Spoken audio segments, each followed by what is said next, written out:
Hi ಎಲ್ರಿಗೂ ನಮಸ್ಕಾರ. ಕಲಾ ತರಂಗಕ್ಕೆ ಎಲ್ಲರಿಗೂ ಕೂಡ ಆತ್ಮೀಯವಾದ ಸ್ವಾಗತ. ಈಗ ನೋಡಿ, ನಮ್ಮ ಒಂದು ಈ ಭಾರತ ದೇಶವೇ ನಾವೆಲ್ಲ ಹೆಮ್ಮೆ ಪಡುವಂತಹ ದೇಶ ಅಲ್ವ. ನಮ್ಮ ಒಂದು ದೇಶದ ಸಂಸ್ಕೃತಿ ಹಾಗೂ ನಮ್ಮ ಒಂದು ನಾನಾ ಕಲೆಗೆ ಪ್ರಸಿದ್ಧಿಯಾದ ದೇಶ ಅಲ್ವ. ಅದರಲ್ಲಿ ಯಾವ ಕಲೆ ಇದೆ ಅಂತ ಹೇಳೋ ಬದಲು ಯಾವ ಕಲೆ ಇಲ್ಲ ಅಂತ ಹೇಳಬೇಕು. ಅಷ್ಟೊಂದು ಅದ್ಭುತವಾದ ನಾಟ್ಯ, ಯಕ್ಷಗಾನ, ನೃತ್ಯ, ಹಾಡುಗಳು, ಹೀಗೆ ನಾನಾ ರೀತಿಯ ಕಲೆಗಳಿಂದ ತುಂಬಿದ ಒಂದು ಬಹಳ ದೊಡ್ಡ ದೇಶ. ಅಷ್ಟೇ ಸಂಸ್ಕೃತಿ ತುಂಬಿದ ದೇಶ. ನಮ್ಮ ಭಾರತದ ದೊಡ್ಡ ಸಂಪತ್ತಂದ್ರೇ ಅದೊಂದು ಕಲೆನೇ ಅಂತಲೇ ಹೇಳ್ಬೋದು. ಅದರಲ್ಲೂ ಹಾಡುಗಳು, ನಾನಾ ರೀತಿಯ ವಿಧ ವಿಧವಾದ ಶೈಲಿಯ ಹಾಡುಗಳು, ಭಕ್ತಿ, ಗಜಲ್, ಭಾವಗೀತೆ, ಸುಗಮ, ಶಾಸ್ತ್ರೀಯ, ಬೇರೆ ಬೇರೆ ಭಾಷೆಯ ಸಿನಿಮಾ ಹಾಡುಗಳು. ಅದರಲ್ಲಿ ನಾವೆಲ್ಲರೂ ಈಗ ಸಾಮಾನ್ಯ ಜನಗಳೆಲ್ಲರೂ ಬೇಗ ಒಂದು ಅಟ್ರ್ಯಾಕ್ಷನ್ ಆಗೋದು ಅಥವಾ ಆಕರ್ಷಣೆಗೊಳಗಾಗೋದು ಸಿನಿಮಾ ಹಾಡುಗಳಿಗೆ ಅಲ್ವ. ಅದರಲ್ಲೂ ನಮಗೆ ಹಳೆಯ ಸಿನಿಮಾ ಹಾಡುಗಳೆಂದರೆ ಎಲ್ರಿಗೂ ಕೂಡ ಯಾವತ್ತೂ ಎಂದಿಗೂ ಕೂಡ ಮರೆಯಲಾರದಂತಹ ಒಂದು ಅದ್ಭುತ ಕೊಡುಗೆ ನಮಗೆಲ್ಲ ಸಿಕ್ಕಿರೋದು. ಒಂದು ದೊಡ್ಡ ಒಂದು ಕೊಡುಗೆ ಅಂತ ಹೇಳ್ಬೋದು. ಅದಲ್ಲದೆ ನಾವು ಭಾರತ ದೇಶದಲ್ಲಿ ಹುಟ್ಟಿದ್ದಕ್ಕೂ ಕೂಡ ನಾವು ಹೆಮ್ಮೆ ಪಡಬೇಕು. ನಮ್ಮ ಜೀವನ ಇಲ್ಲಿ ಎಲ್ಲ ಯಾರೆಲ್ಲ ಹಾಡುಗಳನ್ನು ಇಷ್ಟಪಡ್ತಾರೆ ಅವರ ಜೀವನವೆಲ್ಲವೂ ಭಾರತದಲ್ಲಿ ಹುಟ್ಟಿದ್ದಕ್ಕೆ ಸಾರ್ಥಕ. ಯಾಕಂದರೆ ಭಾರತ ದೇಶದಲ್ಲಿನ ಹಾಡುಗಳು ಕೂಡ ಹಾಗೆ ಇದೆ. ಸಾಹಿತ್ಯದ ಆಳ, ರಾಗಗಳ ಮಧುರತೆ, ಆಮೇಲೆ ಗಾಯಕರ ಭಾವಪೂರ್ಣ ಧ್ವನಿ ನಮ್ಮೆಲ್ಲರ ಮನಸ್ಸಿಗೆ ಬಹಳ ಸಂತೋಷ ನೀಡುತ್ತೆ.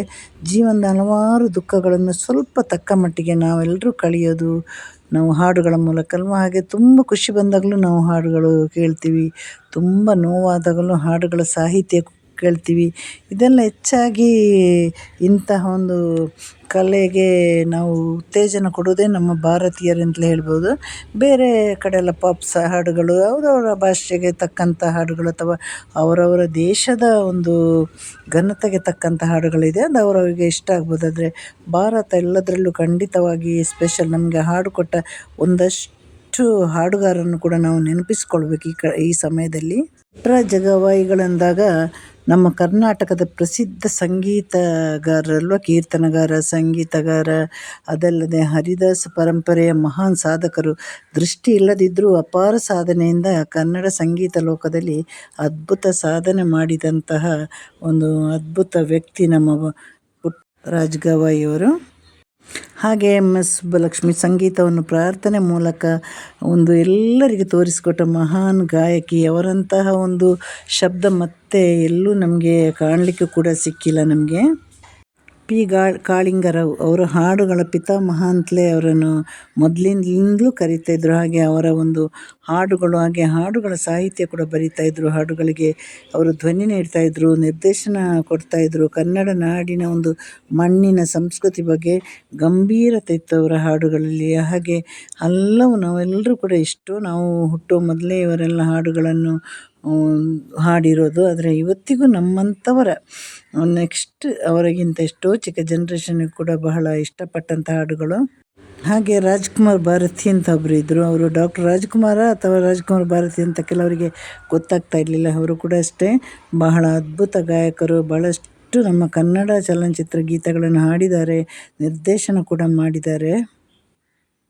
ಈಗ CS ಅಶ್ವಥ್ ಅವರ ಬಗ್ಗೆ ಹೇಳೋದೇ ಬೇಕಾಗಿಲ್ಲವಲ್ವ. ಕನ್ನಡ ಭಾವಗೀತೆಗಳ ಆತ್ಮ. ಸರಳವಾದ ಪದಗಳಿಗೆ ಒಂದು ಒಳ್ಳೆಯ ಅರ್ಥ ಕೊಟ್ಟು ಭಾವಪೂರ್ಣವಾಗಿ ಹಾಡಿದಂಥ ಮಹಾನ್ ಕಲಾವಿದ, ಹಾಗೆ ಮಹಾನ್ ಗಾಯಕ. ಅವರು ಒಳ್ಳೆ ಸಾಹಿತ್ಯ ಬರೀತಾಯಿದ್ರು, ಹಾಗೆ ಒಳ್ಳೆ ಹಾಡುಗಳನ್ನು ಒಳ್ಳೆ ಭಾವ ಕೊಟ್ಟು ಹಾಡ್ತಾಯಿದ್ರು. ಭಾವಗೀತೆಗಳನ್ನು ಹೃದಯಕ್ಕೆ ನೇರ ತಲುಪಿಸಿದಂತಹ ಗಾಯಕ ನಮ್ಮ CS ಅಶ್ವಥ್ ಅವರಲ್ಲೂ. ಎಲ್ರಿಗೂ ಕೂಡ ಅವರ ಹಾಡುಗಳು ಬಹಳಷ್ಟು ಇಷ್ಟವಾಗುತ್ತೆ. P. ಲೀಲಾ ಅವರು ಮೂಲತಃ ಮಲಯಾಳಿಯವರು. ಆದರೆ ಅವರೆಲ್ಲ ಭಾಷೆಗೆ ಅಂದಿನ ಸಮಯದಲ್ಲಿ ಹಾಡಿದ್ದಾರೆ. ಕನ್ನಡ ಹಾಡಿದ್ದಾರೆ, ಮಲಯಾಳ ಹಾಡಿದ್ದಾರೆ. ಎಲ್ಲ ಹಾಡನ್ನು ಕೂಡ ತುಂಬ ಚೆನ್ನಾಗಿ ತನ್ನದೇ ಆದ ಶೈಲಿಯಲ್ಲಿ ಹಾಡಿದ್ದಕ್ಕೆ ಇವತ್ತಿಗೂ ನಾವು P. ಲೀಲಾ ಅವರ ನೆನಪನ್ನು ಮತ್ತೆ ಮತ್ತೆ ಮಾಡ್ತೀವಲ್ವ. ಅವರು ತಮಿಳು, ತೆಲುಗು, ಕನ್ನಡ, ಮಲಯಾಳಂ ಇಷ್ಟು ಭಾಷೆಗಳಲ್ಲಿ ಕೂಡ ಹಾಡಿದರು. ಆದರೆ ಒಳ್ಳೆಯ ಪ್ರಶಸ್ತಿಗಳು ಕೂಡ ಅವರಿಗೆ ಅಂದಿನ ಸಮಯದಲ್ಲಿ ಸಿಕ್ಕಿದೆ. ಮತ್ತು ನಮ್ಮ ಡಾಕ್ಟರ್ ರಾಜ್ಕುಮಾರ್ ಅವರ ಬಗ್ಗೆ ಹೇಳಬೇಕಾ? ಅವರ ಬಗ್ಗೆ ನಾನು ಏನಂತ ಹೊಗಳಲಿ. ನಾಯಕನಾಗಿ ಮೊದಲನೇ ಸ್ಥಾನ, ಗಾಯಕನಾಗಿ ಒಂದು ಉತ್ತುಂಗದ ಸ್ಥಾನ ಏರಿದಂತಹ ನಮ್ಮ ಡಾಕ್ಟರ್ ರಾಜಕುಮಾರ್ ಧ್ವನಿಯಲ್ಲಿ ಮೂಡಿ ಬಂದ ಅನೇಕ ಹಾಡುಗಳಿದೆಯಲ್ವ, ನಮ್ಗೆ ಎಂತೆಂಥ ಕೊಡುಗೆಗಳನ್ನು ಕೊಟ್ಟಿದ್ದಾರೆ ಅವರು. ಭಕ್ತಿಗೀತೆ, ಆಮೇಲೆ ಭಾವಗೀತೆ, ಚಲನಚಿತ್ರ ಗೀತೆ, ಅದ್ಭುತವಾದ ಗೀತೆಗಳನ್ನು ನಮಗೆಲ್ಲ ಕೊಟ್ಟು ಇವತ್ತು ನಮ್ಮೆಲ್ಲ ಮನ ತಣಿಸಿದಂಥ ಗಾಯಕ ಘಂಟಸಾಲ ಅವರು ಕೂಡ ಹಾಗೆ. ಅವರು ಮೂಲತಃ ತೆಲುಗುವರಾದ್ರೂ ಕನ್ನಡಕ್ಕೆ ಅದ್ಭುತವಾದ ಗೀತೆಗಳನ್ನು ಹಾಡಿದರು. ಮೊದಲು PBS ಅವರ ಮೊದಲು ಇವರೇ ಹಾಡ್ತಾ ಇದ್ದಿದ್ದು. ಹಾಗಾಗಿ ಇವರು ಕೂಡ ಇವರ ಹಾಡುಗಳನ್ನು ಇವತ್ತೂ ಕೂಡ ಇವರಿಗೆ ಒಂದಷ್ಟು ಅಭಿಮಾನಿಗಳಿದ್ದಾರೆ. ಹಾಗೆ PBS ಬಗ್ಗೆ ನಾವು ಹೇಳಬೇಕಾಗೇ ಇಲ್ಲ. ನಮ್ಮ ಏನು ಹೇಳಿದ್ರು ಸ್ವರಕಂಠದ ಒಂದು ರಾಜ ಇವರು. ಇವರ ಧ್ವನಿಯಲ್ಲಿ ಮೂಡಿ ಬಂದಂಥ ಹಾಡುಗಳು ಎಲ್ಲವೂ ಕೂಡ ಅದ್ಭುತ. ಸರಳ ವ್ಯಕ್ತಿತ್ವದ ಮನುಷ್ಯ. ಹಾಗೆ ಒಳ್ಳೆ ಹಾಡಿಗೆ ಧ್ವನಿಯಾಗಿದ್ದಾರೆ. ಎಲ್ಲ ಭಾಷೆಯಲ್ಲಿ ಹಾಡಿದ್ರು ಇವರಿಗೆ ಹೆಚ್ಚಾಗಿ ಒಳ್ಳೆಯ ಹಾಡುಗಳು ಸಿಕ್ಕಿದ್ದು ಕೂಡ ನಮ್ಮ ಕನ್ನಡದಲ್ಲಿ. ಒಟ್ಟಲ್ಲಿ ನಮ್ಮಂಥ ಅಭಿಮಾನಿಗಳು ಅಮೂಲ್ಯವಾದ ಕೊಡುಗೆಗಳನ್ನು ನೀಡಿದ್ದಾರೆ. ಇವರ ಶಾಸ್ತ್ರೀಯ ಹಾಡು, ಭಕ್ತಿ ಪ್ರಧಾನವಾದ ಹಾಡು, ಹಾಗೆ ಪ್ರೇಮ ಗೀತೆಗೆ ಹೆಸರಾಂತ ಹಾಡು ಹಾಡೋದಂದರೆ ಆವತ್ತಿನ ಕಾಲಕ್ಕೆ ನಮ್ಮ PB ಶ್ರೀನಿವಾಸರಾಗಿದ್ದರು. ಹಾಗಾಗಿ ಇವರೆಲ್ಲ ಕೊಟ್ಟಂಥ ಕೊಡುಗೆಗಳಂದರೆ ಅದು ಸಾಮಾನ್ಯವಾದ ಕೊಡುಗೆಗಳೇ ಅಲ್ಲ. ಹಾಗೆ ನಮ್ಮ ಜೇಸುದಾಸ್ ಅವರಾಗೆ ಅವರು ಎಷ್ಟು 48-50 ಸಾವಿರಕ್ಕೆ ಮೇಲೆ ಹಾಡು ಹಾಡಿದ್ದಾರೆ. ಮೂಲತಃ ಮಲಯಾಳಿ ಆದ್ರೂ ಶಾಸ್ತ್ರೀಯ ಸಂಗೀತವನ್ನು ಒಂದು ಕಠಿಣವಾಗಿ ಅಭ್ಯಾಸ ಮಾಡಿ ಅದಕ್ಕೆ ಒಂದು ಹಾಡನ್ನು ಅವರು ಗರ್ಭದ ಶಿಶುವಂತೆ ನೋಡಿ ಹಾಡ್ತಾಯಿದ್ರು. ಹಾಗೆ ಅವರು ಮಲಯಾಳಂ, ತಮಿಳು, ಹಿಂದಿ ಹೀಗೆ ಬೇರೆ ಬೇರೆ ಭಾಷೆಯಲ್ಲಿ ಒಂದಷ್ಟು ಹಾಡುಗಳನ್ನು ಹಾಡಿದ್ದಾರೆ. ಮತ್ತು ನಮ್ಮ ಮೊಹಮ್ಮದ್ ರಫಿ ಸರ್ ಹೇಳಬೇಕಾ? ಅವರು ಕೂಡ ಅಷ್ಟೇ ಒಂದು ಏನು ಹೇಳೋದು, ಹಿಂದಿಯಲ್ಲಿ ಅದ್ಭುತವಾದ ಹಾಡುಗಳನ್ನು ಕೊಟ್ಟಿದ್ದಾರೆ. ಹಾಗೆ ಒಂದೆರಡು ಕನ್ನಡ ಹಾಡುಗಳನ್ನು ಹಾಡಿದ್ದಾರೆ, ಇಲ್ಲ ಅಂತಲ್ಲ. ಇವರ ಹಾಡುಗಳಂದರೆ ಮೆಲೋಡಿ ಹಾಡುಗಳು. ಆವತ್ತಿನ ಹಾಡುಗಳಿಗೆ ಮ್ಯೂಸಿಕ್ ಕೂಡ ಇರಲಿಲ್ಲ, ಅಂಥ ಹಾಡುಗಳೆಲ್ಲ ಬರ್ತಾಯಿತ್ತು. ಆ ಹಾಡಿಗೆಲ್ಲ ಧ್ವನಿಯಾಗಿ ಇವತ್ತು ಒಂದಷ್ಟು ಹಾಡುಗಳನ್ನು ಕೂಡ ನಮಗೆಲ್ಲ ಉಳಿಸಿ ಹೋಗಿದ್ದಾರೆ. ಯಾವ ಹಾಡು ತೆಗಿಬೇಕು, ಯಾವ ಹಾಡು ಬಿಡಬೇಕು ಅಂತ ನಮಗೆ ಅನಿಸೋದಿಲ್ಲ. ಅವರಿಗಿಂತ ಎಷ್ಟೋ ನಂತರ ಹುಟ್ಟಿದವರು ನಾವು ಅವರನ್ನು ನೆನೆಸ್ಬೇಕಂದ್ರೆ ಅವರ ಸಾಧನೆ. ಹಾಗೆ ನಮ್ಮ ಲತಾಮ್ಮನ ಬಗ್ಗೆನೂ ನಾನು ಹೇಳಬೇಕಂದ್ರೆ 20 ಭಾಷೆಗಳಲ್ಲಿ ಹಾಡಿದ ಧೀಮಂತ ಗಾಯಕ. ಇವರು ಕೂಡ ಅಷ್ಟೇ ನಮ್ಮ ಚಲನಚಿತ್ರ ರಂಗಕ್ಕೆ ಭಾಳಷ್ಟು ಕೊಡುಗೆಗಳನ್ನು ಕೊಟ್ಟಿದ್ದಾರೆ. ನಮ್ಮ ಭಾರತದ ಹೆಮ್ಮೆಯ ಪುತ್ರಿ ಇವರು. ಹಾಗೆ ನಮ್ಮ ಭಾರತದ ಕೋಗಿಲೆ ಅಂತ ಹೇಳಬೇಕಲ್ವ. ಇವರು ಬರೀ ಹಿಂದಿ ಹಾಡಿದ್ದಾರೆ ಅಂದರೆ ನಮಗೆ ಅದು ಲೆಕ್ಕ ಅಲ್ಲ. ಅದು ನಮ್ಮ ಭಾರತದ ಹೆಮ್ಮೆಯ ಗಾಯಕಿ ಅಂತಲೇ ನಮಗೆ ಲೆಕ್ಕ. ನಾವು ಭಾರತವನ್ನು ಎಷ್ಟು ಪ್ರೀತಿಸ್ತೀವಿ ಅಷ್ಟೇ ನಮ್ಮ ಭಾರತದ ಎಲ್ಲ ಗಾಯಕರನ್ನು, ಕಲಾವಿದರನ್ನು ಖಂಡಿತವಾಗಿ ನಾವು ಪ್ರೀತಿಸ್ತೀವಿ. ಯಾಕಂದರೆ ನಮ್ಮ ಭಾರತಕ್ಕೆ ಸಿಕ್ಕಂತಹ ಇಂತಹ ಅದ್ಭುತ ಗಾಯಕಿಯರು, ನಟಿಯರು ಇಂತಹ ಕೊಡುಗೆ ಬೇರೆ ದೇಶದಲ್ಲಿ ಎಲ್ಲೂ ಕೂಡ ಸಿಕ್ಕಿಲ್ಲ. ಇನ್ನೂ 1000 ವರ್ಷ ಹುಟ್ಟಿ ಬಂದರೂ ನಾನು ನಮ್ಮ ನೆಲೆ ಈ ಭಾರತದ ಯಾವ ಮೂಲೆಯಲ್ಲಾದರೂ ಪರವಾಗಿಲ್ಲ, ನಾನು ಇದೇ ದೇಶದಲ್ಲಿ ಹುಟ್ಟಿ ಬರಬೇಕು. ಮತ್ತೊಮ್ಮೆ ಹುಟ್ಟಿ ಬಂದು ಇವರ ಹಾಡುಗಳನ್ನು ಪೂರ್ತಿಯಾಗಿ ಕೇಳಬೇಕು. ಯಾಕಂದರೆ ಅಷ್ಟು ಹಾಡುಗಳನ್ನು ಹಾಡಿದ್ದಾರೆ. ಹಾಗೆ ನಮ್ಮ ಕಿಶೋರ್ಜಿ ಹಾಗೆ ಅಲ್ವಾ, ಅವರ ಒಂದು ಹಾಸ್ಯಮಯ ಹಾಡುಗಳು, ಅವರ ಒಂದು ಮೃದುವಾದ ಧ್ವನಿಯ ಹಾಡು, ಒಳ್ಳೊಳ್ಳೆ ಹಾಡುಗಳು ಕಿಶೋರ್ಜಿಗೂ ಕೂಡ ಸಿಕ್ಕಿದೆ. ಇವರು ಕೂಡ ಬೇರೆ ಬೇರೆ ಭಾಷೆಯಲ್ಲಿ ಕೂಡ ಹಾಡಿದ್ದಾರೆ. ಹಾಗಾಗಿ ಯಾರ ಹಾಡನ್ನು ಹೇಗೆ ಹೊಗಳಬೇಕು ಅಂತ ನನಗೆ ಗೊತ್ತಾಗ್ತಾ ಇಲ್ಲ. ಇವರೆಲ್ಲ ನಮ್ಮ ದೇಶಕ್ಕೆ ಸಿಕ್ಕಂಥ ಅಮೂಲ್ಯವಾದ ವಜ್ರಗಳು ಅಲ್ವಾ. ಪ್ರತಿಯೊಬ್ಬರು ಕೂಡ ಈಗಲೂ ಚಿಕ್ಕ ಮಕ್ಕಳು ಕೂಡ ನಮ್ಮ ಕಿಶೋರ್ಜಿಯವರ ಹಾಡುಗಳನ್ನು ಕೇಳ್ತಾನೆ ಇರ್ತಾರೆ. ಹಾಗೆ ನನಗೀಗ ಹಿಂದಿಯಲ್ಲಿ ಬಹಳಷ್ಟು ಹಾಡುಗಳನ್ನು ತಗೊಂಡಾಗ ಎಲ್ಲ ಗಾಯಕಿಯರ ಹಳೆಯ ಗಾಯಕರ ಹಾಡು ಇಷ್ಟ ಆದರೂ ಕಿಶೋರ್ಜಿದು ಸ್ವಲ್ಪ ಜಾಸ್ತಿ ಇಷ್ಟ ಅಂತ ಹೇಳ್ಬೋದು. ಯಾಕಂದರೆ ಇವರಿಗೆ ಸಿಕ್ಕಿರೋ ಹಾಡುಗಳೆಲ್ಲ ಹಾಗಿತ್ತು ನಮ್ಮ ಕಿಶೋರ್ ಸರ್ಗೆ. ಹಾಗಾಗಿ ಇವರು ಯಾವುದೇ ಒಂದು ಹಾಡುಗಳು ಕೊಡಲಿ, ಒಂದು ಹಾಸ್ಯಮಯ, ಗಂಭೀರ, ಶಾಸ್ತ್ರೀಯ ಪರವಾದ ಯಾವುದೇ ಹಾಡುಗಳನ್ನು ಚೆನ್ನಾಗಿ ಹಾಡ್ತಾಯಿದ್ರು. ಹಾಗೆ ನಮ್ಮ SPB ಸರ್ ಬಗ್ಗೆ ಮತ್ತು ಮಾತುಗಳೇ ಇಲ್ಲ. ಒಂದು ಹತ್ರ ಬರೀ ಹಿನ್ನೆಲೆ ಗಾಯನವನ್ನು 50,000ಕ್ಕಿಂತ ಹೆಚ್ಚಾಗಿ ಹಾಡಿರೋದು. ನಾನಾ ಭಾಷೆಯಲ್ಲಿ ಹಾಡಿ ಒಂದು ದಿನಕ್ಕೇ ಅವರು 21 ರೆಕಾರ್ಡ್ಗಳನ್ನು ಮಾಡಿ ಮುಗಿಸೋದಂದರೆ ಆವತ್ತಿನ ಕಾಲಕ್ಕೆ ಖಂಡಿತವಾಗಿ ಸಾಮಾನ್ಯ ಅಲ್ಲ. ಸರ್, ನಿಮ್ಮನ್ನು ನಾವೆಲ್ಲ ಕಳ್ಕೊಂಡಿದ್ದು ನಮಗೆ ಒಂದು ಅತೀವ ದುಃಖ ಇದೆ. ಯಾಕೆಂದರೆ ಯಾವುದೂ ಸಂಪತ್ತನ್ನು ನಾವು ವಾಪಸ್ ತರ್ಬೋದು. ಇಂತಹ ಸಂಪತ್ತನ್ನು ನಾವು ಎಷ್ಟೇ ಸಂಪತ್ತು ಕೊಟ್ಟರೂ ತಿರುಗಿ ತರಲಿಕ್ಕೆ ಖಂಡಿತವಾಗಿ ನಮಗೆ ಸಾಧ್ಯವೇ ಇಲ್ಲ ಅಲ್ವ. ಹಾಗಾಗಿ ನಿಮ್ಮನ್ನೊಂದು ಆ ಕೊರೋನಾ ಸಮಯದಲ್ಲಿ ಕಳ್ಕೊಂಡಿದ್ದು ಬಹಳಷ್ಟು ಬೇಸರ ಇದೆ. ಆದರೆ ಇವತ್ತಿಗೂ ಎಲ್ಲರೂ ಕೂಡ ಪ್ರತಿಯೊಬ್ಬರು ಈ ನಮ್ಮ ದೇಶದಲ್ಲಿ ನಿಮ್ಮ ಹಾಡುಗಳಿಗೆ ನೀವು ಧ್ವನಿ ಕೊಟ್ಟ ಹಾಡುಗಳನ್ನು ನಾವೆಲ್ಲರೂ ಕೂಡ ಕೇಳ್ತಾ ಇದ್ದೀವಿ. ಈ ಹಾಡುಗಳ ಮೂಲಕ ನಿಮಗೆ ಗೌರವವನ್ನು ಕೂಡ ನಾವು ಕೊಡ್ತಾ ಇದ್ದೀವಿ. ಯಾಕಂದರೆ ನೀವೇ ನಮ್ಮ ಎಲ್ಲರ ಒಂದು ದೇವರಲ್ವ. ಹಾಗೆ ನೋಡಿ, ಮನ್ನಾಡೆ ಅವರ ಹಾಡುಗಳನ್ನು ನಾನು ಬಹಳಷ್ಟು ಕೇಳಿದ್ದೀನಿ. ಇವರು ಕೂಡ ಒಳ್ಳೆಯ ಅದ್ಭುತ ಗಾಯಕ. ಹಳೆ ಗಾಯಕರಲ್ಲಿ ಇವರ ಹೆಸರು ಕೂಡ ಬಹಳ ಮುಂಚೂಣಿಯಲ್ಲಿದೆ. ಇವರು ಕೂಡ ನಮ್ಮ ಒಂದು ಚಿತ್ರರಂಗಕ್ಕೆ, ನಮ್ಮ ಭಾರತೀಯ ಚಿತ್ರರಂಗಕ್ಕೆ ಎಂತೆಂಥ ಕೊಡುಗೆಗಳನ್ನು ಕೊಟ್ಟಿದ್ದಾರಲ್ವ. ಇವಾಗ ನಾವು ಹಾಡು ಕೇಳ್ತಾ ಹೋದಾಗೆ ನಮಗೆ ಹೊಸ ಗಾಯಕರಂದರೆ ಹಳೆಯ ಗಾಯಕರಾದ್ರೂ ನಮಗೆ ಹೊಸದಾಗಿ ಅವರ ಪರಿಚಯ ಆಗುತ್ತೆ. ಒಂದೆರಡು ಹಾಡುಗಳು ಕೇಳಿದಾಗ ಇಷ್ಟ ಆಗುತ್ತೆ, ಮತ್ತು ನಾವು ಇವರ ಹಾಡುಗಳನ್ನು ಹುಡುಕ್ತಾ ಹೋಗ್ತೀವಿ, ಮತ್ತಷ್ಟು ಇಷ್ಟ ಆಗುತ್ತೆ. ಹಾಗೆ ಇವರು ಕೂಡ ನಮ್ಮೆಲ್ಲರ ನೆನಪಲ್ಲಿ ಇರುವಂತಹ ಒಂದು ಮಹಾನ್ ಗಾಯಕ. ಹಾಗೆ ಮತ್ತು ವಾಣಿಯಮ್ಮ, ಸರಳ ವ್ಯಕ್ತಿತ್ವದ ವಾಣಿಯಮ್ಮ, ಇವರು ಕೂಡ ಒಳ್ಳೆಯ ಅದ್ಭುತವಾದ ಗಾಯಕಿ. ಇವರು ಹಿಂದಿಯಲ್ಲಿ ನಮ್ಮ ಲತಮ್ಮನ ಜಾಗದಲ್ಲೇ ಇರಬೇಕಾದಂಥ ಒಂದು ಗಾಯಕಿ. ಆದರೆ ಎಲ್ಲೋ ಇರುತ್ತಲ್ವ, ಪ್ರತಿಯೊಂದು ಕ್ಷೇತ್ರದಲ್ಲಿ ರಾಜಕೀಯ ಎಂಬುದು ಇರುತ್ತಲ್ವ. ಆದರೂ ಇವರಿಗೆ ಬಹಳಷ್ಟು ಬೇರೆ ಭಾಷೆಯಲ್ಲಿ ಒಳ್ಳೆ ಹಾಡುಗಳು ಸಿಕ್ಕಿದೆ. ಇವತ್ತಿಗೂ ಕೂಡ ನಾವೆಲ್ಲರೂ ಕೂಡ ಇವರ ಹಾಡುಗಳನ್ನು ಕೇಳ್ತಾ ಇದ್ದೀವಿ. ಆದರೆ ಇವರು ಕೂಡ ನಮ್ಮೊಂದಿಗೆ ಇವತ್ತಿಲ್ಲ. ಬೇಸರದ ಸಂಗತಿ, ನಾನು ಮೊದಲೇ ಹೇಳಿದಾಗೆ ಇಂತಹ ದೊಡ್ಡ ಸಂಪತ್ತನ್ನು ಯಾವುದೇ ಸಂಪತ್ತು ಕೊಟ್ಟು ನಮಗೆ ಖರೀದಿಸಲಿಕ್ಕೆ ಸಾಧ್ಯವಿಲ್ಲ, ವಾಪಸ್ ತರಲಿಕ್ಕೂ ಕೂಡ ಸಾಧ್ಯವಿಲ್ಲ. ಹಾಗೆ ಜಾನಕಮ್ಮನು ಕೂಡ ಅದೇ ಜಾಗದಲ್ಲಿ ನಿಲ್ಲುವಂತಹ ಅದ್ಭುತ ಗಾಯಕಿ. ಜಾನಕಮ್ಮನೇ ಜಾಸ್ತಿಯಾಗಿ ಹಾಡುಗಳನ್ನು ಹಾಡಿದ್ದಾರೆ. ಇವತ್ತು ಇವರು ಕೂಡ ಸಾಮಾನ್ಯ 40-45 ಸಾವಿರ ಬರೀ ಹಿನ್ನೆಲೆ ಗಾಯನ ಹಾಡಿದ್ದಾರೆ. ಮತ್ತು ಭಕ್ತಿಗೀತೆಗಳು ಅದೆಲ್ಲ ಲೆಕ್ಕಕ್ಕೆ ಇಲ್ಲ. ಇವರದೆಲ್ಲ ಟೋಟಲ್ ಸೇರಿಸಿದರೆ ನಮಗೆ ಎಣಿಕೆಗೆ ನಿಲುಕದಷ್ಟು ಹಾಡುಗಳನ್ನು ಹಾಡಿದ್ದಾರೆ ಇವರು. ಹಾಗೆ ಇವರ ಪ್ರತಿಯೊಂದು ಹಾಡುಗಳು ಇವತ್ತಿಗೂ ಕೂಡ ಹೊಸ ಹಾಡುಗಳಾಗಿ ನಮಗೆ ಕೇಳಿ ಬರ್ತಾಯಿದೆ. ಮತ್ತು ಯಾವತ್ತೂ ಕೂಡ ನಮಗೆ ಇಂತಹ ಒಂದು ಹಾಡುಗಳು ಸಿಗೋದಿಲ್ಲ. ಹಾಗಾಗಿ ಇವರ ಹಾಡುಗಳನ್ನು ನಾವೆಲ್ಲ ಕಾಪಾಡಿಕೊಂಡು ಬರಬೇಕು. ಹಾಗೆ ಮಹೇಂದ್ರ ಕುಮಾರ್ ಅವರ ಹಾಡುಗಳು ಕೂಡ ನನಗೆ ಬಹಳಷ್ಟು ಇಷ್ಟ. ಹಾಗೆ ಪಿ ಸುಶೀಲಮ್ಮ ಅವರೇನು ಕಮ್ಮಿನ ಹಾಡಿರೋದು. ಅವರು ಕೂಡ ಅವತ್ತಿನಿಂದ ಇಷ್ಟು ವರ್ಷ, ಎಷ್ಟು ದಶಕಗಳ ಕಾಲ ಎಲ್ಲ ಭಾಷೆಯಲ್ಲಿ ಹಾಡಿದರು. ವಿಶೇಷವಾದ ಧ್ವನಿ. ಆಮೇಲೆ ಭಕ್ತಿಗೀತೆಗೆ, ಮೆಲೋಡಿಗೆ, ಪ್ರೇಮ ಗೀತೆಗೆಲ್ಲ ಬಹಳ ಹೇಳಿ ಮಾಡಿಸಿದಂತಹ ಹಾಡುಗಳು. ಇವರೆಲ್ಲ ನಮಗೆ ಎಂತೆಂಥ ಕೊಡುಗೆಗಳನ್ನು ಕೊಟ್ಟಿದ್ದಾರಲ್ವ. ಹಾಗಾಗಿ ನಾವು ನಿಜವಾಗ್ಲೂ ಇವರ ಫೋಟೋಗೆ ದಿನ ಕೈ ಮುಗಿದರೂ ತಪ್ಪಾಗಲಾರದು. ಯಾಕೆಂದರೆ ನಮಗೆ ಒಂದಷ್ಟು ದುಃಖವನ್ನು ನಾವೆಲ್ಲರೂ ಹಾಡಿನ ಮೂಲಕ ಕಳೀತೀವಿ. ಯಾಕಂದರೆ ಭಾವನೆಗಳು ಒಬ್ಬೊಬ್ಬರಿಗೆ ಒಂದೊಂದು ರೀತಿ ಇರುತ್ತೆ. ಹಾಗೆ ನಮ್ಮ ಈ ಮಹೇಂದ್ರ ಕುಮಾರ್ ಬಗ್ಗೆ ನಾನು ಸ್ವಲ್ಪ ಹೇಳಿ ಅಲ್ಲಿ ನಿಲ್ಲಿಸಿದೆ. ಯಾಕಂದರೆ ಮಹೇಂದ್ರ ಕುಮಾರ್ ಅವರು ಎಷ್ಟೆಷ್ಟು ಒಳ್ಳೆಯ ಹಿಂದಿ ಹಾಡುಗಳನ್ನು ಕೊಟ್ಟಿದ್ದಾರೆ. ಇವರ ಒಂದು ವಾಯ್ಸ್ ಯಾರಿಗೂ ಒಂದು ಮ್ಯಾಚ್ ಮಾಡಲಿಕ್ಕೆ ಆಗದಂಥ ವಾಯ್ಸ್.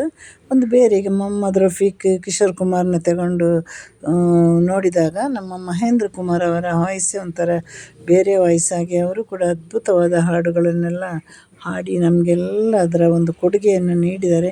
ಇವರಿಗೆಲ್ಲ ನಾವೆಲ್ಲ ಏನು ಚಿರಋಣಿ, ನಿಜವಾಗ್ಲೂ ಚಿರಋಣಿ. ಯಾಕೆಂದರೆ ನಾನು ಯಾವಾಗಲೂ ಹೇಳ್ತೀನಿ, ನಿನಗೇನು ಬಿಟ್ಟು ಹೋಗಲಿಕ್ಕೆ ಬೇಸರ ಅಂದರೆ ನನಗೆ ಈ ಪ್ರಪಂಚದಲ್ಲಿ ಯಾರನ್ನು ಬಿಟ್ಟು ಹೋಗಲಿಕ್ಕೆ ಬೇಸರ ಇಲ್ಲ, ನನಗೆ ಹಾಡುಗಳನ್ನು ಬಿಟ್ಟು ಹೋಗಲಿಕ್ಕೆ ಮಾತ್ರ ಬೇಸರ. ಅಂದರೆ ಯಾಕೆ ನನಗೆ ಪ್ರತಿ ಸಲವೂ ಕೂಡ ಹಾಡುಗಳು ನನ್ನ ಕೈ ಹಿಡಿದಿದೆ. ಹಾಗೆ ನಮ್ಮ ಹರಿಹರನ್ ಸರ್ ಗೊತ್ತಲ್ವ, ಭಾಳಷ್ಟು ಒಳ್ಳೆಯ ಗಾಯಕ. ಕನ್ನಡ, ತಮಿಳು, ಮಲಯಾಳಂ, ತೆಲುಗು, ಹಿಂದಿ ಎಲ್ಲದರಲ್ಲೂ ಸುಮಧುರವಾಗಿ ಹಾಡಿದ ಗಾಯಕ. ಅದರಲ್ಲಿ ಗಜಲ್ನ ರಾಜನೇ ಅಂತಲೇ ಹೇಳ್ಬೋದು. ಎಷ್ಟೆಷ್ಟು ಒಳ್ಳೆಯ ಗಜಲ್ ಹಾಡುಗಳನ್ನು ಇವರು ಹಾಡಿದ್ದಾರೆ. ತಮಿಳಲ್ಲಿ ಎಷ್ಟು ಒಳ್ಳೆಯ ಹಾಡುಗಳು, ಮಲಯಾಳಂ, ಕನ್ನಡ, ಇವರ ಪ್ರತಿಯೊಂದು ಹಾಡುಗಳು ಕೂಡ ಬಹಳ ವಿಶೇಷವಾಗಿದ್ದು ಪ್ರತಿದಿನ ನಾವು ಕೇಳಿದರೆ, ಕೆಲವು ಹಾಡುಗಳನ್ನು ನೋಡಿ ನಮ್ಗೆ ಕೇಳಿದರೆ ಬೇಸರ ಅನಿಸುತ್ತೆ. ಆದರೆ ಇವರ ಹಾಡುಗಳನ್ನೆಲ್ಲ ಕೇಳಿದರೆ ಖಂಡಿತವಾಗಿ ಬೇಸರ ಅನಿಸಲ್ಲ. ಇವರೆಲ್ಲ ಏನು ಹೇಳೋದು, ನಮ್ಮ ದೇವರು ನಮಗೆ, ನಮ್ಮ ಭಾರತ ದೇಶಕ್ಕೆ ಕೊಟ್ಟ ಬಹುದೊಡ್ಡ ಕೊಡುಗೆಗಳು. ಯಾಕೆಂದರೆ ಇಲ್ಲಾಂದರೆ ಈ ರೀತಿಯಲ್ಲಿ ಒಂದು ಹಾಡಲಿಕ್ಕೆ ಯಾರಿಗೂ ಸಾಧ್ಯವೇ ಇಲ್ಲ. ಆಮೇಲೆ ಮನು ಅವರು ಅಂದರೆ ಸೇಮ್ ನಮ್ಮ SPB ಅವರ ವಾಯ್ಸಲ್ಲೂ ಇವರು ಅಷ್ಟೇ. ಮೂಲತಃ ತಮಿಳುನಾಡಿನವರಾದರೂ ತೆಲುಗು, ಹಿಂದಿ, ಕನ್ನಡ, ಮಲಯಾಳಂ ಇವರು ಕೂಡ ಎಲ್ಲ ಭಾಷೆಯಲ್ಲಿ ಹಾಡಿದ್ದಾರೆ. ಮನು ಅವರು ರಾಜೇಶ್ ಕೃಷ್ಣನ್ ಅವರು, ಹಾಗೆ SP ಅವರು ಇಷ್ಟು ಜನ ಹಾಡಿದಾಗ ಒಂದು ಸಲ ನಾವು ಕನ್ಫ್ಯೂಷನ್ ಆಗಿಬಿಡ್ತೀವಿ. ಈ ಮೂವರಲ್ಲಿ ಯಾರು ಎಸ್ ಪಿ ಬಿ, ಯಾರು ಮನು, ಯಾರು ರಾಜೇಶ್ ಕೃಷ್ಣನ್, ಹೀಗೆಲ್ಲ ಸ್ವಲ್ಪ ಕನ್ಫ್ಯೂಷನ್ ಆಗುತ್ತೆ. ಯಾಕಂದರೆ ಇವರ ಧ್ವನಿಯೆಲ್ಲ ಒಂದೇ ರೀತಿ ಇದೆ. ಹಾಗೆ ಎಸ್ ಪಿ ಬಿ ಅವರ ಮರಣದ ಸಮಯದಲ್ಲಿ ಅತೀವ ದುಃಖಪಟ್ಟ ಒಂದು ಅದ್ಭುತ ಗಾಯಕ. ಅವರಿಗೆ ಆ ಒಂದು ನೋವನ್ನು ತಡಿಲಿಕ್ಕೆ ಸಾಧ್ಯವಾಗಿರಲಿಲ್ಲ. ಹಾಗೆ ನಮ್ಮ ಜಯಚಂದ್ರನ್ ಸರ್, ಇವರು ಕೂಡ ಹಾಗೆ ಎಲ್ಲ ಭಾಷೆಗಳಲ್ಲಿ ಕೂಡ ಹಾಡಿದ್ದಾರೆ. ಮಲಯಾಳಮಲ್ಲಿ ಜಾಸ್ತಿ ಹಾಡಿದರೆ, ತಮಿಳಲ್ಲೂ, ತೆಲುಗು, ಕನ್ನಡ, ಹಿಂದಿ ಎಲ್ಲ ಭಾಷೆಯಲ್ಲಿ ಜಯಚಂದ್ರನ್ ಅವರು ಹಾಡಿದರು. ಅವರು ಕೂಡ ಹಾಗೆ ನಮ್ಮ ಜೊತೆ ಇವತ್ತಿಲ್ಲ, ಕಾಲವಾಗಿದ್ದಾರೆ. ಆದರೂ ನಾವು ಮರಿತೀವಿ ಹೇಳಿ ಸಾಧ್ಯನೇ ಇಲ್ಲ. ಇಂಥ ಗಾಯಕರನ್ನು ಹೇಗಾದರೂ ಮರೀಲಿಕ್ಕೆ ಸಾಧ್ಯ ಹೇಳಿ? ಇದು ನಮ್ಮ ಭಾರತ ಮಾತೆ ನಮಗೆಲ್ಲರಿಗೂ ಕೊಟ್ಟಂತಹ ಒಂದು ಅದ್ಭುತ ಕೊಡುಗೆ ಅಲ್ವ. ಅವರಿಗೆ ಕೊನೆಯಲ್ಲಿ ಸ್ವಲ್ಪ ಆರೋಗ್ಯ ಕೆಟ್ಟು ಹೋಗಿತ್ತು, ಹಾಗಾಗಿ ಸ್ವಲ್ಪ ವಯಸ್ಸನ್ನು ಆಗಿತ್ತು. ಅವರು ಆ ರೀತಿಯಲ್ಲಿ ಕಾಲ ಹೋದರು. ಆದರೆ ಅವರು ಕೊಟ್ಟ ಕೊಡುಗೆಗಳಂತೂ ನಮ್ಮ ಎಲ್ಲರ ಜೊತೆ ಜೀವಂತವಾಗಿ ಇದೆ. ಹಾಗಾಗಿ ಆ ಒಂದು ಹಾಡಿನ ಮೂಲಕ ಇವರನ್ನೆಲ್ಲ ನಾವು ನೆನಪಿಸಬೇಕು. ಸುಧಾ ರಘುನಾಥನ್, ಇವರು ಕರ್ನಾಟಕ ಶಾಸ್ತ್ರೀಯ ಸಂಗೀತದೊಂದು ಶಿಲ್ಪಿ ಅಂತಲೇ ಹೇಳ್ಬೋದು. ಇವರ ಧ್ವನಿ ಅಂತಂದರೆ ಅದೊಂದು ಶಾಸ್ತ್ರೀಯ ಗಾನಕ್ಕೆ ಸರಿಯಾದಂತಹ ಧ್ವನಿಯಾಗಿತ್ತು. ಇವರು ಮೂಲತಃ ಇವರು ತಮಿಳುನಾಡಿನವರಾದ್ರೂ ಇವರು ಹಾಡುಗಳೆಲ್ಲ ಕಲ್ತಿರೋದು ಸಂಗೀತ, ಕರ್ನಾಟಕ ಸಂಗೀತ. ಹಾಗಾಗಿ ಇವರ ಧ್ವನಿಯಲ್ಲಿ ಮೂಡಿಬಂದ ಹಾಡುಗಳು ಕೂಡ ಎಲ್ಲವೂ ಕೂಡ ಬಹಳ ಅದ್ಭುತ. ಮತ್ತು ನಮ್ಮ ಕೆ ಎಸ್ ಚಿತ್ರ ಅವ್ರ ಬಗ್ಗೆ ನಾನು ಏನು ಹೇಳಬೇಕು ಹೇಳಿ? ಅದಾಗಲೇ ಈಗ ಒಂದಷ್ಟು ಹಾಡುಗಳನ್ನು ಎಲ್ಲ ಭಾಷೆಯಲ್ಲಿ 20 ಭಾಷೆಗಳಿಗಿಂತ ಮೇಲೆ ಹಾಡಿರುವಂಥ ನಮ್ಮ ಭಾರತ ದೇಶದ ಕೋಗಿಲೆ ಇವರಿಗೆ. ಮತ್ತು ಎಲ್ಲ ಗಾಯಕಿಯರ ಜೊತೆ ಒಳ್ಳೆಯ ಸಂಬಂಧ, ಒಡನಾಟ ಎಲ್ಲವೂ ಇದೆ. ಪ್ರತಿಯೊಬ್ಬರು ಗಾಯಕಿಯರು ಹಾಗೆ ತಮ್ಮ ಒಳಗಡೆ ತುಂಬ ಚೆನ್ನಾಗಿರ್ತಾರೆ. ಯಾವುದೇ ಜಲಸು ತೋರಿಸದೆ, ಹಾಗೆ ಯಾವುದೇ ಒಂದು ಅಹಂ ಇಲ್ಲದಂತಹ ಅದ್ಭುತವಾದ ಗಾಯಕಿ. ಇವರ ಹಾಡುಗಳು ಅಷ್ಟೇ, ಅದು ಕೂಡ ನಮಗೆ ಒಂದು ದೇವರು ಕೊಟ್ಟಂತಹ ಬಹುದೊಡ್ಡ ಕೊಡುಗೆ. ಇವರೆಲ್ಲ ಇರುವ ಸಮಯದಲ್ಲೇ ನಾವು ಕೂಡ ಬದುಕಿದ್ದೇವೆ ಅನ್ನೋದು ಬಹಳಷ್ಟು ದೊಡ್ಡ ಒಂದು ಖುಷಿ ಅಲ್ವ. ಯಾಕೆಂದರೆ ಯಾವುದೋ ನಮಗೆ ಒಂಟಿಯಾಗಿ ಕೂತರೂ ತೊಂದರೆ ಇಲ್ಲ, ನಮಗೆ ಒಂದೆರಡು ಹಾಡುಗಳನ್ನು ಕೇಳ್ತಾ ನಮ್ಮ ಜೀವನವನ್ನು ಸಾಗಿಸ್ಬೋದು. ಜೀವನ ಅಂದರೆ ಏರುಪೇರಿನ ಪಯಣ. ಇವರೆಲ್ಲ ಕೊಟ್ಟ ಅದ್ಭುತ ಹಾಡುಗಳಿಂದ ಪಯಣವು ಚೆನ್ನಾಗಿರುತ್ತೆ. ಹಾಗೆ ನಮ್ಮ ಕರ್ನಾಟಕದ ಖ್ಯಾತ ಗಾಯಕಿ ಮಂಜುಳಾ ಗುರುರಾಜ್, ಇವರನ್ನು ಮರೀಲಿಕ್ಕೆ ಆಗುತ್ತಾ? ಇವರ ವಾಯ್ಸೇ ಒಂದು ರೀತಿಯ ವಾಯ್ಸ್ ಅಲ್ವ. ಒಂದು ಫಾಸ್ಟ್ ಸಾಂಗಿಗೆ, ಹಾಗೆ ಡ್ಯಾನ್ಸ್ ಬೇಸ್ ಸಾಂಗಿಗೆ ಎಲ್ಲ, ಡ್ಯಾನ್ಸ್ ಬೇಸಿಗೆಲ್ಲ ಇವರದು ಹಾಡುಗಳು, ಇವರ ಧ್ವನಿಯೆಲ್ಲ ಬಹಳಷ್ಟು ಸೂಟ್ ಆಗುತ್ತೆ. ಇವರು ಕನ್ನಡದಲ್ಲಿ ಮಾತ್ರ ಹಾಡಿದಲ್ಲದೆ ಇವರು ಬೇರೆ ಭಾಷೆಗಳಲ್ಲಿ ಕೂಡ ಹಾಡಿದ್ದಾರೆ. ಹಾಗೆ 1990ರಲ್ಲಿ 89 ಇವರದೇ ಕಾಲ ಅಂತ ಹೇಳ್ಬೋದು. ಒಳ್ಳೊಳ್ಳೆ ಹಾಡುಗಳನ್ನು ಕೊಟ್ಟಿದ್ದಾರೆ. ಮಾಲಾಶ್ರೀ ಸಿನಿಮಾದಲ್ಲಿ ಕೊಟ್ಟ ಹಾಡುಗಳಂತೂ ನಮಗೆ ಯಾರಿಗೂ ಕೂಡ ಮರೀಲಿಕ್ಕೆ ಸಾಧ್ಯನೇ ಅಲ್ಲ. ಹಾಗೆ ನಮ್ಮ MG ಶ್ರೀಕುಮಾರ್ ಕೂಡ ಹಾಗೆ ಇವರು ಮಲಯಾಳಮಲ್ಲಿ ಹಾಡಿದ್ದಾರೆ, ತಮಿಳು, ತೆಲುಗು, ಹಿಂದಿ, ಕನ್ನಡದಲ್ಲಿ ಕೂಡ ಹಾಡಿದ್ದಾರೆ. ಇವರ ವಾಯ್ಸು ಬಹಳ ಇಷ್ಟ ನನಗೆ. ಮೋಹನ್ ಲಾಲ್ಗೆಲ್ಲ ಬಹಳ ಸೂಟ್ ಆಗುವಂಥ ವಾಯ್ಸು. ಆಲ್ಮೋಸ್ಟ್ ಮಲಯಾಳಂ ಚಿತ್ರರಂಗದಲ್ಲಿ ಹೆಚ್ಚಿನವರಿಗೆ ಇವರ ವಾಯ್ಸ್ ಸೂಟ್ ಆಗುತ್ತೆ. ಹಾಗಾಗಿ ಇವರದು ಬಹಳ ಮೆಲೋಡಿ ವಾಯ್ಸ್. ಇವರು ಬಹಳಷ್ಟು ಹಾಡುಗಳನ್ನು ಹಾಡಿದ್ದಾರೆ. ಇವರಿಗೆ ಮಕ್ಕಳೆಂದರೆ ಬಹಳ ಇಷ್ಟ. ಹಾಗೆ ಈ ಒಂದು ಜಡ್ಜ್ ಆಗಿ ಬರ್ತಾರಲ್ವರು ರಿಯಾಲಿಟಿ ಶೋಗೆ, ಅಲ್ಲಿ ಬರೀ ಮಕ್ಕಳ ಜೊತೆ ಆಟ ಆಡೋದೇ ಇವರಿಗೆ ಒಂದು ಕೆಲಸ. ಹಾಗೆ ಅದೇ ರೀತಿ ಯಾವುದೇ ಅಹಂ ಇಲ್ಲದ ಅದ್ಭುತ ಗಾಯಕ. ಅದೇ ರೀತಿ ನಮ್ಮ ಕಸ್ತೂರಿ ಶಂಕರ್ ಅವರು, ಇವರನ್ನು ಯಾರು ಮರೀಲಿಕ್ಕೆ ಆಗುತ್ತೆ ಅಲ್ವ. ಇವರೆಲ್ಲ ಭಾವಗೀತೆಗಳಿಗೆ, ಸುಗಮ ಗೀತೆಗಳಿಗೆ, ಹಲವು ಚಿತ್ರಗಳಿಗೆ ಎಲ್ಲ ಮಧುರವಾದ ಧ್ವನಿ ನೀಡಿದಂಥ ಅದ್ಭುತ ಗಾಯಕಿ. ಯಾಕೋ ಇವರಿಗೆ ನಮ್ಮ ಕನ್ನಡದಲ್ಲಿ ಎಷ್ಟೊಂದು ಅವಕಾಶಗಳು ಕೊಡಲಿಲ್ಲ ಅನ್ನುವ ಬೇಸರ ನಮಗೂ ಕೂಡ ಇದೆ.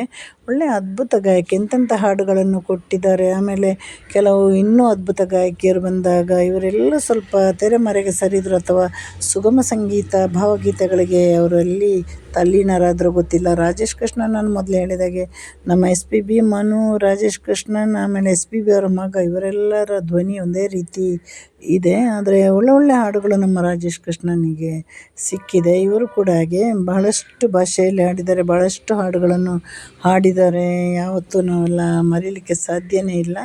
ಇವರು ಹೆಚ್ಚಾಗಿ ಹಿಂದಿಯಲ್ಲಿ ಕೂಡ ಹಾಡಿದ್ದಾರೆ. ಅದು ಎಷ್ಟು ಜನಕ್ಕೆ ಗೊತ್ತು ಅಂತ ಇಲ್ಲ. ಇವರೊಂದು ರೀತಿಯ ಹಾಡುಗಳು ಬಹಳಷ್ಟು ಮೆಲೋಡಿ ಹಾಡುಗಳು. ಅಂದರೆ ಸಂಗೀತ ಒಂದು ಕುಟುಂಬದಿಂದಲೇ ಬಂದವರು. ಮತ್ತು ವಿಜಯ್ ಪ್ರಕಾಶ್ ಅವರಂದರೆ ಶಾಸ್ತ್ರೀಯ ಸಂಗೀತಕ್ಕೆ ಹೆಸರಾಂತವಾಗಿರೋದು. ಇವರ ಧ್ವನಿಯ ಒಂದು ರೀತಿ ವಿಶೇಷವಾದ ಧ್ವನಿ. ಆಮೇಲೆ ಎಲ್ಲ ಭಾಷೆಯಲ್ಲಿ ಕೂಡ ಅವರು ತುಂಬ ಹಾಡಿದ್ದಾರೆ. ನಮ್ಮ ಕರ್ನಾಟಕದ ಹೆಮ್ಮೆಯ ಮಗ ಹಲವು ಬೇರೆ ಬೇರೆ ಭಾಷೆ ಚಾನಲ್ಗಳಲ್ಲಿ ಇವತ್ತು ಜಡ್ಜಾಗಿ ಕೂತಿರೋದು ಕೂಡ ನಮಗೆ ಬಹಳಷ್ಟು ಹೆಮ್ಮೆ ತರಿಸುವಂಥದ್ದು. ಅದಲ್ಲದೆ ನಮ್ಮ ತಬಲಾ ವಾದಕ, ಫೇಮಸ್ ತಬಲಾ ವಾದಕ ಝಾಕಿರ್ ಹುಸೇನ್ ಜೊತೆ ಇವರು ಜೊತೆಯಾಗಿ ಕೆಲಸವನ್ನು ನಿರ್ವಹಣೆ ಮಾಡಿದ್ದಾರೆ. ಅದು ಕೂಡ ಬಹಳ ದೊಡ್ಡ ವಿಷಯ ಅಲ್ವಾ.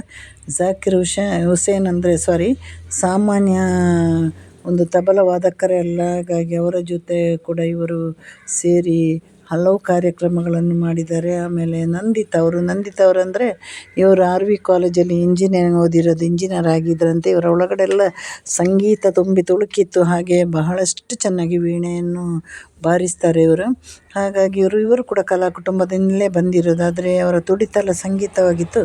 ಅಲ್ಲಿ ಬಹಳ ದಿನ ಅವರಿಗೆ ಕೆಲಸ ಮಾಡಲಿಕ್ಕೆ ಆಗಿಲ್ಲ. ನಂತರ ಅವರು ನಮ್ಮ ಹಬ್ಬ ಸಿನಿಮಾದ ಮೂಲಕ ಗಾಯನಕ್ಕೆ ಪ್ರವೇಶ ಮಾಡಿದರು. ಹಾಗೆ ಸುಜಾತ ಅಂದರೆ ಮಲಯಾಳಂ ತಮಿಳಿನ ಭಯಂಕರ ಒಂದು ಫೇಮಸ್ ಗಾಯಕಿ. ಅವರ ಮಗಳು ಶ್ವೇತಾ ಮೆನನ್ ಕೂಡ ಇವಾಗ ಚೆನ್ನಾಗಿ ಹಾಡ್ತಾ ಇದ್ದಾರೆ. ಸುಜಾತ ಅವರು 10ನೇ ವಯಸ್ಸಿಗೆ ಹಾಡಲಿಕ್ಕೆ ಶುರುವಾಗಿದ್ದು, ಇವತ್ತು ಕೂಡ ಅವರಷ್ಟೇ ಒಂದು ಪ್ರಸಿದ್ಧಿಯಾಗಿದ್ದಾರೆ. ಅಷ್ಟೇ ಅವಕಾಶಗಳು ಇದೆ. ತಾಯಿಗೂ ಅವಕಾಶ ಇದೆ, ಮಗಳಿಗೂ ಅವಕಾಶ ಇದೆ. ಅದರಲ್ಲದೆ ಇವರ ಗಂಡ ಡಾಕ್ಟ್ರು, ಅವರು ಕೂಡ ಹಾಡ್ತಾ ಇದ್ದಾರೆ. ಇವರ ಎಲ್ಲ ಹಾಡು ಒಂದು ಹಸ್ಕಿ ವಾಯ್ಸ್ ಅಂತಲೇ ಹೇಳ್ತಾಯಿದ್ರು ಇವರ ವಾಯ್ಸನ್ನು. ಆಮೇಲೆ ನಮ್ಮ ಆಶಾ ಭೋಸ್ಲೆ ಅವರು, ಇವರ ಬಗ್ಗೆ ಏನು ಹೇಳಬೇಕಲ್ವ. ಇವರೆಲ್ಲ ನಮ್ಮ ಕ್ಯಾಬರೆ ಡ್ಯಾನ್ಸಿಗೆ, ಡಿಸ್ಕೋ ಡ್ಯಾನ್ಸಿಗೆಲ್ಲ ಬಹಳಷ್ಟು ಫೇಮಸ್ ಆದಂಥವರು. ಅದಲ್ಲದೆ ನಮ್ಮ R.D. ಬರ್ಮಾ ಅವರನ್ನು ಮದುವೆ ಆಗಿದ್ದಾರೆ.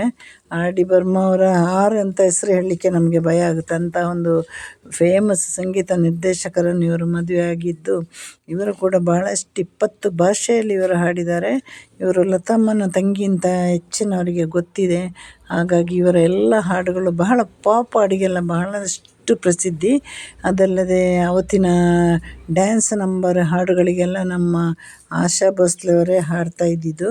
ಹಾಗೆ ನಮ್ಮ ಅನುರಾಧ ಪೊದ್ವಾಲ್, ಇವರು ಕೂಡ ಅಷ್ಟೇ ತುಂಬ ಭಕ್ತಿಗೀತೆಗಳನ್ನು ಹಾಡಿದ್ದಾರೆ. ಹಾಗೆ ಸಿನಿಮಾದಲ್ಲಿ ಮೆಲೋಡಿ ಹಾಡುಗಳನ್ನು ಹಾಡಿದ್ದಾರೆ. ಇವರು ಕೂಡ, ಇವರ ಸ್ಥಾನ ಇವತ್ತು ಎಲ್ಲೋ ಇರಬೇಕಾಗಿತ್ತು. ಅದೇ ಹೇಳಲ್ವ ನಾನು ಹಿಂದೆ ಹೇಳಿದಾಗೆ, ಸ್ವಲ್ಪ ಒಂದು ಚಿತ್ರರಂಗ ಸಿನಿರಂಗ ಕೆಲಸ ಅಂತ ಹೇಳುವಾಗ ಸ್ವಲ್ಪ ಅಲ್ಲಿ ರಾಜಕೀಯ ಕೂಡ ನಡೆಯುತ್ತೆ. ಹಾಗಾಗಿ ಸಾಕಷ್ಟು ಹಾಡುಗಳನ್ನು ಹಾಡಿದ್ದಾರೆ. ಆದರೆ ಭಕ್ತಿ ಪ್ರಧಾನವಾದ ಹಾಡುಗಳನ್ನು ಇವರು ಕ್ಯಾಸೆಟ್ ಮೂಲಕ ಬಹಳಷ್ಟು ಹಾಡುಗಳು ಹೊರಬಂದಿದೆ. ಹಾಗಾಗಿ ಹಿಂದಿ ಚಿತ್ರರಂಗದಲ್ಲಿ ಹಾಡಿದವರು, ಕನ್ನಡಕ್ಕೆ 1-2 ಗೀತೆಗಳನ್ನು ಹಾಡಿದ್ದಾರೆ. ತಮಿಳು, ತೆಲುಗಲ್ಲಿ ಅಷ್ಟೇ ಹಾಡುಗಳನ್ನು ನಮ್ಮ ಅನುರಾಧ ಪೊದ್ವಾಲ್ ಹಾಡಿದ್ದಾರೆ. ಹಾಗೆ ರಾಷ್ಟ್ರೀಯ ಪ್ರಶಸ್ತಿ ಕೂಡ ಇವರ ಮುಡಿಗೇರಿದೆ. ಒಳ್ಳೆಯ ಧ್ವನಿಯ ಒಂದು ಅದ್ಭುತ ಗಾಯಕಿ ನಮ್ಮ ಅನುರಾಧ ಪೊದ್ವಾಲ್. ಆಮೇಲೆ ನಮ್ಮ ಉಣ್ಣಿ ಮೆನನ್ ಕೂಡ ಹಾಗೆ ಅಲ್ವಾ, ಒಳ್ಳೆ ಹಾಡುಗಳನ್ನು ಹಾಡಿದ್ದಾರೆ. ಎಲ್ಲ ಭಾಷೆಯಲ್ಲಿ ಹಾಡಿದ್ದಾರೆ. ಆದರೆ ಅವರಿಗೊಂದು ಬೇಸರ ಇತ್ತಂತೆ. ಮೂಲತಃ ನಾನು ಕೇರಳದವನಾಗಿದ್ದು, ಕೇರಳ ಭಾಷೆಗೆ, ನಾನು ಮಲಯಾಳಂ ಭಾಷೆಗೆ ಒಂದಷ್ಟು ಹಾಡು ಹಾಡಿ ನನಗೆ ಪ್ರಶಸ್ತಿ ಸಿಕ್ಕಿಲ್ಲ. ಬೇರೆ ಎಲ್ಲ ಭಾಷೆಯವರು ನನ್ನನ್ನು ಕರೆದು ಪ್ರಶಸ್ತಿ ಕೊಟ್ಟಿದ್ದಾರೆ. ನನ್ನ ಹುಟ್ಟು ರಾಜ್ಯವಾದ ಕೇರಳದಲ್ಲಿ ನನಗೆ ಪ್ರಶಸ್ತಿ ಸಿಕ್ಕಿಲ್ಲ ಅನ್ನೋ ಒಂದು ನೋವಿತ್ತು. ಮತ್ತು ಮಧು ಬಾಲಕೃಷ್ಣನ್ ಸೇಮ್ ನಮ್ಮ ಜೇಸುದಾಸನ ಒಂದು ಹೋಲಿಕೆ ಮಾಡುವಂಥ ಒಂದು ಒಳ್ಳೆಯ ಗಾಯಕ. ಯಾಕಂದರೆ ಇಬ್ಬರ ಧ್ವನಿ ಅದು ಕೂಡ ಕೆಲವೊಮ್ಮೆ ನನಗೆ ಕನ್ಫ್ಯೂಷನ್ ಆಗುತ್ತೆ. ಇನ್ನು ಹಲವರಿಗೆ ಆಗಿರ್ಬೋದು. ಒಳ್ಳೆಯ ಗಾಯಕ. ಇವರ ಮದುವೆ ಆಗಿರೋದು ಕ್ರಿಕೆಟಿಗ ಶ್ರೀಶಾಂತನ ಅಕ್ಕನ್ನು. ಇವರು ಕೂಡ ಒಳ್ಳೆಯ ಭಕ್ತಿ ಪ್ರಧಾನವಾದ ಹಲವಾರು ಸಾವಿರಾರು ಹಾಡುಗಳನ್ನು ಹಾಡಿದ್ದಾರೆ. ಎಲ್ಲ ಭಾಷೆಯ ಒಂದು ಚಲನಚಿತ್ರ ಗೀತೆಗಳನ್ನು ಹಾಡಿದ್ದಾರೆ. ತಮಿಳು, ತೆಲುಗು, ಕನ್ನಡ, ಮಲಯಾಳಂ, ಹಿಂದಿ ಹೀಗೆ ಹಾಡಿದ್ದಾರೆ. ಮತ್ತು ಶ್ರೇಯಾ ಘೋಷಾಲ್ ಅಂದರೆ ನಮ್ಮ ಚಿನ್ನದ ರಾಣಿ ಇವರು. ನಮ್ಮ ಲತಾ ಮಂಗೇಶ್ನ ಮತ್ತು ಇವರನ್ನು ಒಂದೇ ತಕ್ಕಡಿಯಲ್ಲಿ ಹಾಕಿ ತೂಗಿಸಿದರೆ ಒಂದೇ ರೀತಿಯಾಗಿ ಬರ್ತಾರೆ. ಆದರೆ ಮುಂದೆ ನಮ್ಮ ಲತಾ ಮಂಗೇಶ್ಕರ್ ಅವರ ಒಂದು ಹೆಸರನ್ನು ಉಳಿಸುವಂತಹ ಒಂದು ಅದ್ಭುತ ಒಂದು ಗಾಯಕಿ ಅಂದರೆ ಅದು ಶ್ರೇಯಾ ಘೋಷಾಲ್.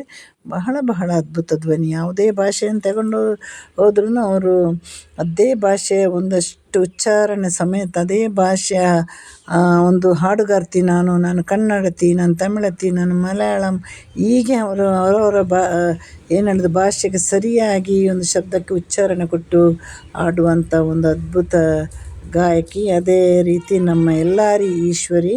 ಎಲ್ಲರ ಈಶ್ವರಿ ಅಂದರೆ ನಾನು ಹಿಂದೆ ಹೇಳಿದಾಗೆ ಎಲ್ಲರ ಈಶ್ವರಿ ಇವರೆಲ್ಲ ಹಾಡುಗಳು ಢಾಮ್ ಢೂಮ್ ಢಾಮ್ ಕ್ಯಾಬರ ನೃತ್ಯ, ಆಮೇಲೆ ಪಾಪ್ ಹಾಡುಗಳು, ಐಟಮ್ ಸಾಂಗಿಗೆಲ್ಲ ಒಂದು ಒಳ್ಳೆ ಗಡಸಾದ ಧ್ವನಿ, ಆಮೇಲೆ ಬೇರೆ ಬೇರೆ ಹಾಡುಗಳಿಗೆ ಇವರು ಧ್ವನಿಯನ್ನು ಬದಲಾಯಿಸಿ ಹಾಡುವಂಥ ಒಂದು ಅದ್ಭುತ ಒಂದು ಕೌಶಲ್ಯ ಕೂಡ ಇವರ ಹತ್ರ ಇತ್ತು. ಹಾಗೆ ಎಲ್ಲರ ಈಶ್ವರಿಯನ್ನು ಕೂಡ ನಾವು ಮರೀಲಿಕ್ಕೆ ಆಗಲ್ಲಲ್ವ.